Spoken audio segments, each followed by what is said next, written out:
Hola amigos. La lanza del destino, también conocida como la lanza sagrada o la lanza de Longinos, se convirtió en una de las reliquias más importantes de la historia. Se encuentra vinculada a tenebrosos hechos del pasado y a despiadados gobernantes que la poseyeron. Su leyenda afirma que quien la sostenga en sus manos sostendrá para bien o para mal el destino del mundo. Estamos hablando de un puñal antediluviano de 30 centímetros de longitud que se encuentra partido en dos pedazos que se unen por medio de una funda. La punta de la lanza es de hierro y en su centro se aprecia la cabeza de un clavo que se encuentra sujeto con hilos de plata. En el mango se observan dos diminutas cruces de oro y también hay una banda de oro con la siguiente inscripción: La lanza y el clavo del Señor. La lanza se encuentra guardada en un antiguo estuche de cuero forrado interiormente de terciopelo rojo.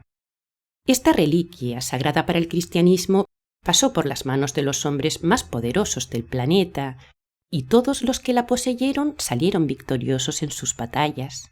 Así que apoderarse de ella fue la obsesión de los reyes y emperadores. La tuvo en su poder el rey Herodes, emperadores romanos, desde el primer emperador cristiano, que fue Constantino el Grande, la poseyeron Justiniano, Alarico, Teodorico, Carlomagno, Federico Barbarroja, el rey Arturo, Napoleón o Hitler. ¿Pero en qué radica su poder? Se trató ni más ni menos que de la lanza con la que atravesaron el corazón de Jesús de Nazaret cuando Jesús fue asesinado en un ritual de sacrificio. Estos rituales se llevaban a cabo en cada celebración religiosa judía, en donde las personas que previamente habían sido condenadas por algún delito y sentenciadas a la pena de muerte eran sacrificadas. Pero Jesús no era cualquier persona. Sin duda alguna era mucho más. ¿Qué tenía Jesús para que la lanza con la que llevaron a cabo su asesinato otorgara a quien la poseyera el poder de gobernar el mundo? Jesús, sin duda alguna, fue alguien muy, muy especial. Afortunadamente existe una prueba oficial que demuestra no solo que Jesús vivió en la época del gobernador romano de Judea, Poncio Pilato, sino que se trataba de un ser extraordinario. El documento en cuestión es una carta, datada en el año 32 y que fue escrita por Poncio Pilato y dirigida al emperador romano Tiberio César. En ella, Poncio Pilato resalta las cualidades de Jesús, un hombre al que los judíos pretendían juzgar y asesinar.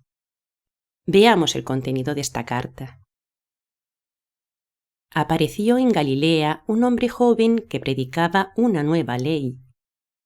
Primero temí que su intención fuera la de sublevar al pueblo contra los romanos, pero pronto se borraron mis sospechas. Jesús de Nazaret habló más bien como un amigo de los romanos que no de los judíos. Poncio Pilato pasa a narrar ahora el día en que vio a Jesús por primera vez. Cierto día observé en un grupo de personas a un hombre joven que, apoyado en el tronco de un árbol, hablaba tranquilamente a la multitud que le rodeaba. Se me dijo que era Jesús. Esto podía haberlo supuesto fácilmente por la gran diferencia que había entre él y aquellos que le escuchaban. Su pelo rubio y su barba conferían a su apariencia un aspecto celestial. Parecía tener unos 30 años. Nunca antes había visto un rostro más amable o simpático. ¿Qué diferencia tan grande había entre él y los que le escuchaban? Como no deseaba molestarle con mi presencia, proseguí mi camino, indicándole a mi secretario que se uniera al grupo y que escuchara. Más tarde, mi secretario me informó que jamás había leído en las obras de los filósofos nada que pudiera compararse con las enseñanzas de Jesús. Me informó que Jesús no era seductor ni agitador. Por ello decidimos protegerle. Era libre de actuar, de hablar, de reunir al pueblo. Pero esta libertad ilimitada provoca en los judíos indignación e irritación. Pero no a los judíos pobres, sino a los judíos ricos y poderosos. Poncio Pilato detalla a continuación un encuentro personal que tuvo con Jesús, algo que para él fue impactante. Escribió lo siguiente: Más tarde escribí una carta a Jesús y le pedí una entrevista en el pretorio. Acudió. Cuando apareció me encontraba dando mi paseo matinal, y al mirarle mis pies parecían aferrados con correas de hierro al piso de mármol. Todo mi cuerpo se encontraba temblando como un ser culpable, a pesar de que él estaba tranquilo. Sin moverme, admiré durante algún rato a este hombre excepcional. Nada había en él ni en su carácter que fuera repulsivo, y en su presencia sentí un profundo respeto. Le dije que él y su personalidad estaban rodeados de una contagiosa sencillez que lo situaba por encima de los filósofos y de los maestros de su tiempo. A mí y a todos nos causó una profunda impresión debido a su amabilidad, sencillez, humildad y amor. Estos, noble soberano, son los hechos que atañen a Jesús de Nazaret, y me tomé tiempo para informarme de los pormenores acerca de este asunto. Opino que un hombre que cura a los enfermos y que apacigua el mar embravecido no es culpable de un acto criminal. La misiva termina con el siguiente texto: Tu obediente servidor, Poncio Pilato. Es un hecho histórico y comprobado que Jesús fue sentenciado y asesinado. La versión oficial nos cuenta que fue el Sanedrín quien le juzgó y condenó a muerte, y un destacado miembro del Sanedrín, José de Arimatea, que era el hombre más rico y poderoso de su época, también era el propietario del sepulcro al que trasladaron el cuerpo de Jesús. En el Evangelio de Marcos se lee que José de Arimatea le había pedido personalmente a su amigo Poncio Pilato su cuerpo. El sacerdote que ofició el ritual del sacrificio con la lanza del destino en sus manos fue Nicodemo. La lanza le atravesó el corazón cuando aún estaba con vida, a la hora exacta en la que se determinaban este tipo de rituales satánicos. Y la sangre que le salía del corazón fue vertida en una copa que se convertiría en el Santo Grial. Todos reunidos ante el cuerpo de Jesús, comieron su carne y bebieron su sangre. Estamos hablando de rituales caníbales que practican los seguidores de Satanás. Por este motivo, la lanza del destino se convirtió en sagrada para ellos, porque con ella habían partido el corazón del hombre que a nivel espiritual era mucho más poderoso que todos ellos. Y fue así como establecieron con su Dios un nuevo pacto, en base a ese sacrificio, una nueva alianza que se conoce como el Nuevo Testamento.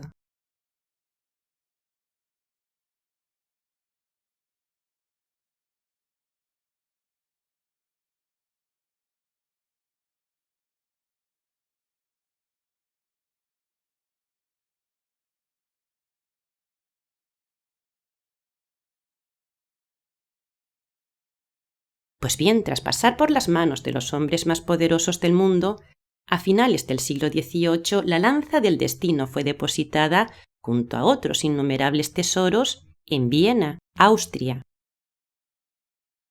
Y allí permaneció siendo custodiada por los Habsburgo en el Museo Hofburg, también llamado la Casa del Tesoro. Antes de la Primera Guerra Mundial, Hitler vivía en Viena cuando entró en contacto por primera vez con la lanza del destino. Siendo un veinteañero, ya soñaba con el día en el que dicha reliquia se encontraría en su poder como un talismán para gobernar el mundo. Por lo que se empapó de toda la historia de la lanza, por entonces conocida como la lanza de los Habsburgo, y descubrió que había por lo menos otras 3 lanzas en Europa en esa época. Una se encontraba en el Vaticano, otra había sido llevada a París en tiempos de las Cruzadas, y la tercera estaba en una iglesia de Cracovia, en Polonia. Pero la lanza del destino original era la que se encontraba en Viena y por la que Hitler sentía una enorme fascinación, más bien una obsesión. Era su varita mágica la que le otorgaría en el futuro el poder de gobernar el mundo. Por este motivo el poema medieval Parzival era su preferido, ya que se trata de un romance publicado en Viena en el siglo XIII y relacionado con el rey Arturo en su búsqueda del Santo Grial. La obra hace referencia a un grupo de caballeros custodios del Santo Grial, así como a la recuperación de la lanza del destino. En esta obra se inspiró Richard Wagner para su ópera, convirtiéndose en el compositor preferido de Hitler. El caso es que, según subió al poder, desplegó toda su maquinaria siniestra para poder empuñar la reliquia, y con este objetivo, en 1938, Austria se anexionó a Alemania, tras lo cual Hitler dio la orden de llegar hasta el Museo Hofburg y de apoderarse de todos los tesoros. La lanza y los otros tesoros fueron trasladados en un tren blindado, custodiado por una guardia de las SS, hasta el castillo de Nuremberg. Allí fueron depositados en una estancia sagrada, bajo una cúpula, en la Catedral de Santa Catalina, un lugar que se transformó en un santuario nazi. Durante los bombardeos de 1944, en los que Nuremberg sufrió enormes daños, Hitler ordenó el traslado de los tesoros a una cámara acorazada a 150 metros de profundidad, una cámara que había sido construida para tal fin. Y tras finalizar la guerra, la Compañía C del Tercer Regimiento del Gobierno Militar, al mando del teniente William Horn, fue enviada en busca del tesoro. Este no había resultado dañado puesto que se encontraba protegido por una puerta de acero que costó muchísimo derribar para poder acceder a su interior. Cuando consiguieron entrar a la cámara subterránea, sobre un lecho de terciopelo rojo se encontraba la lanza del destino. El día 30 de abril de 1945, el teniente Horn tomó la lanza en nombre del gobierno de los Estados Unidos para trasladarla a Norteamérica. Al mando de esta operación militar se encontraba el general George Patton. Lo primero que hizo el general Patton cuando tuvo la lanza del destino en su poder fue verificar su autenticidad, confirmar que se trataba de la lanza original porque Hitler había mandado hacer una copia exacta de la misma. Así que cuando comprobó su antigüedad y comprendió que era la lanza original, se obsesionó con ella.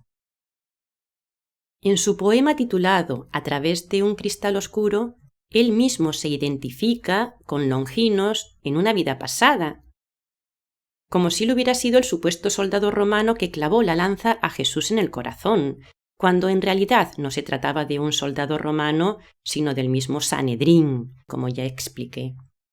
Pues bien, en el año 1947 y bajo las órdenes del general Eisenhower, Estados Unidos devolvió la lanza del destino a Viena. O eso fue lo que se dijo de forma oficial. Porque a Viena llegó la copia que Hitler había mandado construir. Este engaño se descubrió cuando se hizo a la pieza un estudio metalúrgico que confirmó que la lanza que se encuentra en el Museo vienés no tiene la antigüedad de la lanza original. Se dice que gracias a la lanza del destino, Hitler consiguió sus victorias durante la guerra, mostrándose invencible y convirtiendo a Alemania en la nación más poderosa de la Tierra. Justamente la lanza que había asesinado a Jesús fue la que le dio ese poder. Pero ¿dónde se encuentra al día de hoy la verdadera lanza del destino? Hay documentos que sugieren que llegó a Sudamérica y que desde allí fue trasladada en submarino a una base secreta en la Antártida, donde permanecerá hasta el final de los tiempos. A mí personalmente me parece bastante lógica esta idea, si tenemos en cuenta que ya se están trasladando a la Antártida piezas sagradas de gran valor religioso, como es, por ejemplo, el Arca de Gabriel. ¿Se les acabó el poder? Sencillamente estamos al final de los tiempos, lo que significa que el poder que confiere la lanza del destino ha tocado a su fin. Hasta pronto, amigos.